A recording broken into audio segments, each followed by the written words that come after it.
भारत ने चंद्रयान-3 को चंद्रमा के दक्षिणी ध्रुव पर उतारकर खुद को अंतरिक्ष महाशक्तियों में शुमार कर लिया। इससे पहले इसरो मंगल से जुड़ा मिशन मंगलयान भी चला चुका है। 2 मिशन में कामयाबी के बाद अब इसरो सूर्य से जुड़ा मिशन आदित्य L1 लॉन्च करने वाला है। इस मिशन के जरिए इसरो सूर्य की स्टडी करेगा और इस मिशन के जरिए सूर्य के अनसुलझे रहस्यों का पर्दा उठने की उम्मीद है।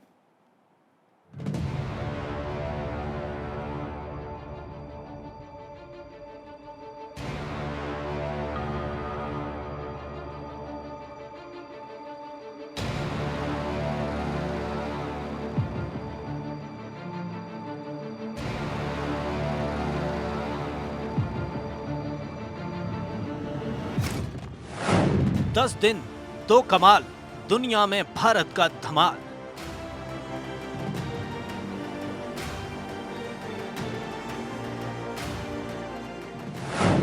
चांद फतेह, अब सूरज की बारी।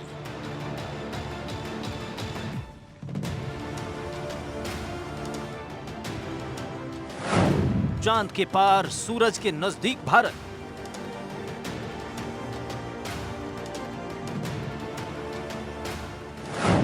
पहले चंद्रमा पर जय जय, अब सूर्य पर विजय। जी हाँ, आप अपनी स्क्रीन पे देख सकते हैं लैंडर मॉड्यूल।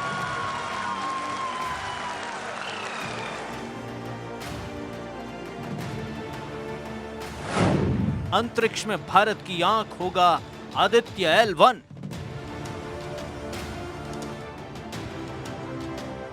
ये 2 तस्वीर बता रही हैं कि भारत अब स्पेस में बेताज बादशाह बनने की ओर है।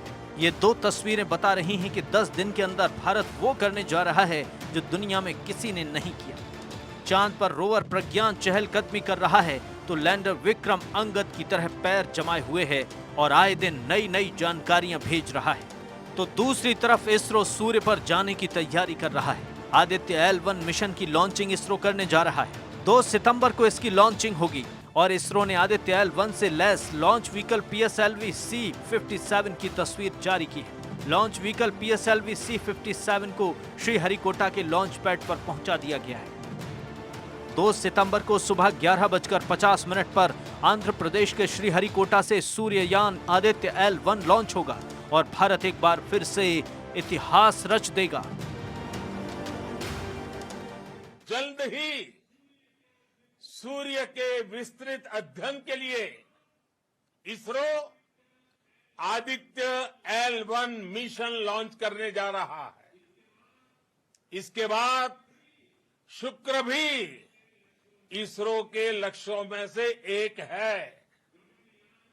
गगनयान के जरिए देश अपने पहले ह्यूमन स्पेस फ्लाइट मिशन के लिए भी पूरी तैयारी के साथ जुटा है।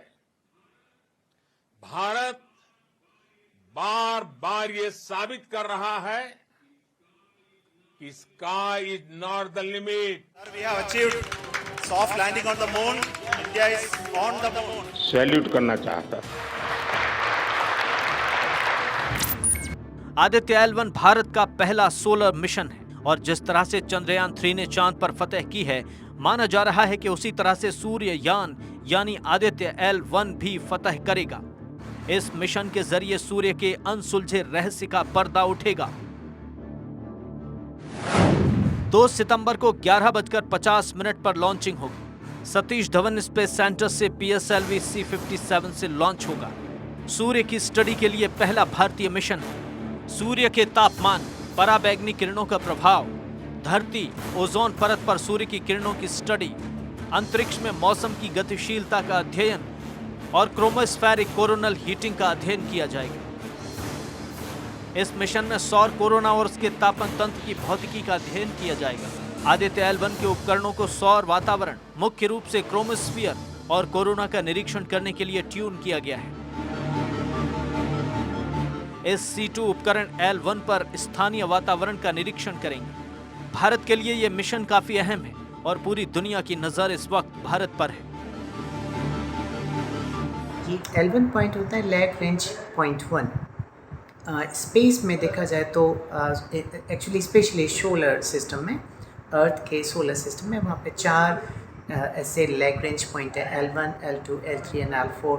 ये वो पॉइंट्स होते हैं, उन पॉइंट्स पर अर्थ की ग्रेविटी और सन की ग्रेविटी न्यूट्रलाइज हो जाती है और इस तरह से वो एक दूसरे को, किसी भी बॉडी को अट्रैक्ट नहीं होने देते। इसका ये मतलब है कि आदित्य L1 या सोहो जो अमेरिकन सैटेलाइट है वो उसी पॉइंट पर बना रहेगा, और दूसरा ऐसे पॉइंट पर रह के उस पर पृथ्वी के ग्रहण का, पृथ्वी और सूर्य के ग्रहण का असर नहीं होगा। इसका मतलब वहाँ पर 2400 घंटे कंटिन्यूसली सोलर लाइट अवेलेबल होगी।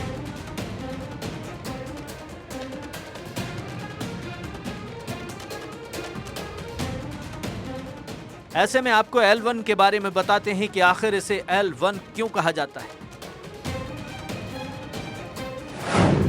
L1 का मतलब है लैग्रेंज पॉइंट 1। इटालियन फ्रांसीसी गणितज्ञ जोसेफ लुई लैग्रेंज के नाम पर इसका नाम रखा गया है। स्पेस में कुछ जगहों के नाम लैग्रेंज बिंदु पर रखे गए हैं। 18वीं सदी में लैग्रेंज नाम के एस्ट्रोनॉमर ने इसकी खोज की। धरती से 15 किलोमीटर की दूरी पर सूर्य की बाहरी कक्षा है। 5 बिंदुओं को L1, L2, L3, L4 और L5 के नाम से जाना जाता है। आदित्य मिशन के साथ L1 को जोड़ा गया है। चंद्रमा के साउथ पोल पर चंद्रयान 3 की सफल लैंडिंग के बाद इसरो काफी उत्साहित है। भारत की अंतरिक्ष एजेंसी एक बार फिर इतिहास रचने की तैयारी में है और तैयारी पूरी भी की जा चुकी है। इसरो चीफ एस सोमनाथ ने मिशन सूर्य के बारे में बताया। उन्होंने कहा, इसरो का अगला लक्ष्य आदित्य L1 की सफल लॉन्चिंग करना है। इसके लिए सैटेलाइट तैयार है और श्रीहरिकोटा पहुंच भी गया है।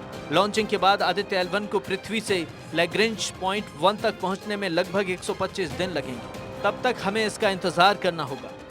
इस मिशन के जरिए इसरो सूर्य की स्टडी करेगा। सूर्य हमारा निकटतम तारा है और अन्य तारों की तुलना में इसका अधिक विस्तार से अध्ययन किया जा सकता है। सूर्य एक अत्यंत गतिशील तारा है। हम जितना देखते हैं ये उससे कहीं ज्यादा फैला हुआ है, जिसमें लगातार भारी मात्रा में ऊर्जा निकलती रहती है। आदित्य L1 को बनाने में कितना खर्च आया है उसके बारे में आपको बताते हैं। इस मिशन पर काफी कम खर्च हुआ है। मिशन का कुल बजट 400 करोड़ रुपए का है। आदित्य L1 बनाने का काम दिसंबर 2019 से चल रहा है। भारत ने चंद्रयान 3 को चंद्रमा के दक्षिणी ध्रुव पर उतारकर खुद को अंतरिक्ष महाशक्तियों में शामिल कर लिया है। इससे पहले इसरो मंगल से जुड़ा मिशन मंगलयान भी चला चुका है। 2 मिशन में कामयाबी के बाद अब इसरो सूर्य से जुड़ा मिशन आदित्य L1 लॉन्च कर रहा है। साफ है कि भारत स्पेस में धमाल मचाने के लिए तैयार है। ये नया भारत है और हर क्षेत्र में तेजी से आगे बढ़ना चाहता है। दुनिया को बताना चाहता है कि वो दिन दूर नहीं जब भारत स्पेस का भी विश्व गुरु कहलाएगा। Bureau report, Bharat 24।